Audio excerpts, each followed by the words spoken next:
வணக்கம் குரு ஜோதிடம் சேனல் நேயர்களே. நான் உங்கள் அன்பான சயின்டிபிக் வேதிக் அஸ்ட்ராலஜர் பேசுகிறேன்.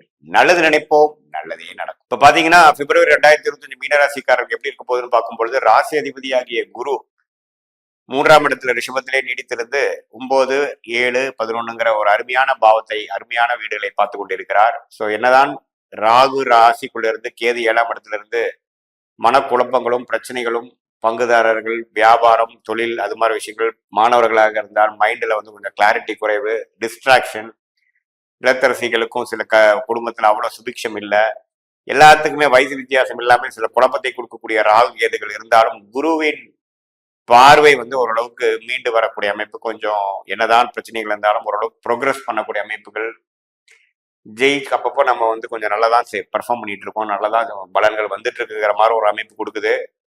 அதே சமயத்துல சனி வந்து 12ஆம் இடத்துலயே விரய சனியாக இருக்கிறப்போ செலவுகள் அதிகமாக இருக்குது.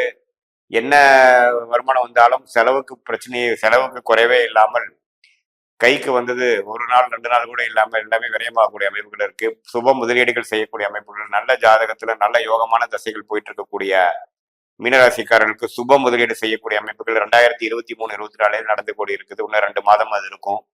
அதோட பலன்கள்லாம் அடுத்தடுத்து வரக்கூடிய அமைப்புகளை கண்டிப்பா பெறுவாங்க. இந்த பிப்ரவரி மாதம் பாத்தீங்கன்னா இந்த ஆண்டு கிரகத்தோட அமைப்பு வந்து ஓரளவுக்கு பரவாயில்ல, தப்பு இல்லை, எந்த மாற்றமும் இல்லைங்கிறது பார்த்தோம்.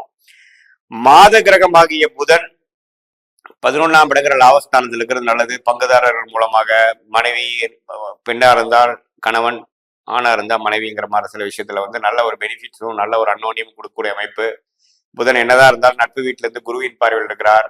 ஸோ அது மூலமா சில ஆதாயம், புதிய தொடர்பு மூலமாக ஆதாயம், புதிய கான்ட்ராக்ட் கிடைக்கிறது, அது மாதிரி விஷயங்கள்லாம் வந்து மீனராசிக்காரர்களுக்கு கொஞ்சம் மேன்மையும் கொஞ்சம் பெனிஃபிட்டும் கொடுக்கக்கூடிய அமைப்புகள் இருக்கதான் செய்கிறது.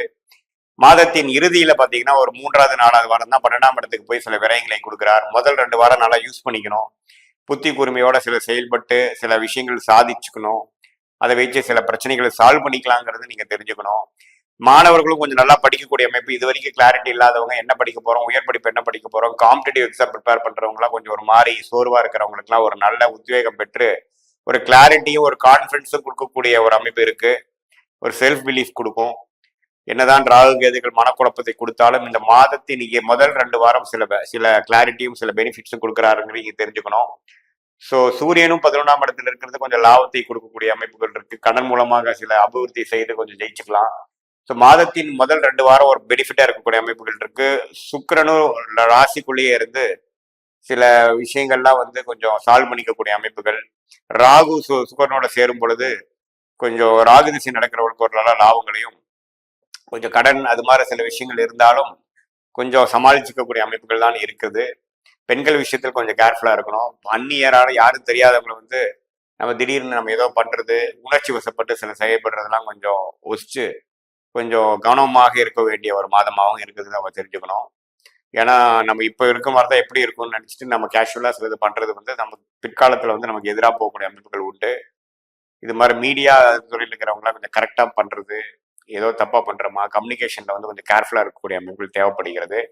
செவ்வாய் என்ற ராஜயோகாதிபதி 4ஆம் இடத்துலேருந்து தொழில் ஸ்தானத்துக்கு சம்மந்தப்படுது. தொழில அபிவிருத்தி, தொழில கான்சென்ட்ரேஷன், தொழில சில நல்ல பெனிஃபிட்ஸான சில பிளசன்ட் சர்ப்ரைசஸ் நடக்குதுங்கிற மாதிரி சில அமைப்புகள் கொடுக்கதான் செய்கிறது. மாதம் முழுக்கதுமே 10ஆம் இடத்தை ராஜயோகாதிபதி பார்ப்பது தொழில வந்து ஒரு ஃபோக்கஸும் ஒரு மேன்மையும் ஒரு குரோத் இருக்கு. என்னதான் ராகு கேதுகள் பிரச்சனை கொடுத்தாலும் சில பெனிஃபிட்ஸ் கொடுக்கக்கூடிய அமைப்புகள் கண்டிப்பாக இருக்கு. ஸோ இப்போ பாத்தீங்கன்னா இந்த விரய சனி முடிஞ்சு அடுத்த வரக்கூடிய ஜென்ம சனிக்கு வேணுங்கிற சில டெவலப்மெண்டான சில ஒர்க்லாம் வந்து இந்த பிப்ரவரி மாதம் மீனராசிக்காரர்கள் எதிர்பார்ப்பாங்க. அடுத்த வருஷத்துல சில லாபங்கள் பெறுவதற்கும் ஒரு ஸ்டெடி இன்கம் பெறுவதற்குமான பேசிக்கான சில விஷயங்கள் வந்து இந்த பிப்ரவரி மாதம் நடக்கக்கூடிய அமைப்பு உண்டு.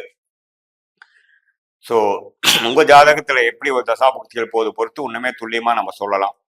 இப்போ செவ்வாய், சூரியன், புதன், சுக்கிரன் எல்லாமே ஓரளவுக்கு நல்ல அமைப்பு இருக்கு. அதே சமயத்துல குருவின் பார்வை நல்லா இருக்கிறதுனால இப்போ அந்த ஏப்ரல் மே நடக்கக்கூடிய ராகு கேது குரு சனி பயிற்சிகளுக்கு வேணுங்கிற ஒரு நல்ல மாற்றத்தை கொடுக்கக்கூடிய ஒரு அடிப்படை மாதமாக மீனராசிக்காரர்களுக்கு 2025 பிப்ரவரி மாதம் இருக்குங்கிறது தெரிஞ்சுக்கணும். இது மாதிரி நான் சொன்ன சில விஷயங்களை மட்டும் கொஞ்சம் கவனமா இருக்கணும்னு கேட்டுக்கிறேன். இது வந்து ஒரு பொதுவான பலனை தவிர உங்களுடைய ஜென்ம ஜாதகத்துல நீங்க எந்த தேதி, எந்த நேரத்துல, எந்த ஊர்ல பிறந்தீங்க, எந்த லக்னத்துல பிறந்தீங்க, இப்ப என்ன தசாபுக்திகள் போய் கொண்டிருக்கிறது, என்ன கிரகம் உச்சம் பெற்றிருக்குது, என்ன கிரகம் நீச்சமாக இருக்கிறது, அந்த தசநாதனும் புக்திநாதனும் இப்ப நான் சொன்ன கோச்சாரத்துல எப்படி போயிட்டு இருக்கிறார், அது மீனராசிக்கு எத்த தாக்கத்தை கொடுக்குது, இதெல்லாம் நம்ம கலந்து பார்க்கும் பொழுது ஒரு துல்லியமான short term long term future எப்படி இருக்க போகுது, நம்ம எந்த டைரக்ஷன்ல போகலாம், எந்த நேரத்துல வேகமா போகலாம், எந்த நேரத்துல அடக்கி வாசிக்கணும், எந்த மாதிரி விஷயங்கள் எப்போ ஆரம்பிக்கலாம், எது மாதிரி ஒரு பலன்களை எப்போ எதிர்பார்க்கலாம் அப்படிங்கிறத வைத்து அதுக்கு தகுந்த மாதிரி உங்களுடைய வாழ்க்கையோட விஷயங்கள் ஆக்டிவிட்டிஸை வந்து திட்டமிடுதல் பிளான் பண்ணிக்கக்கூடிய அமைப்புகள் கண்டிப்பாக இந்திய வேதத்தோட மூலியமாக நீங்க பெற்றுக்கொண்டு அது மூலமா பெனிஃபிட் அடையலாம்.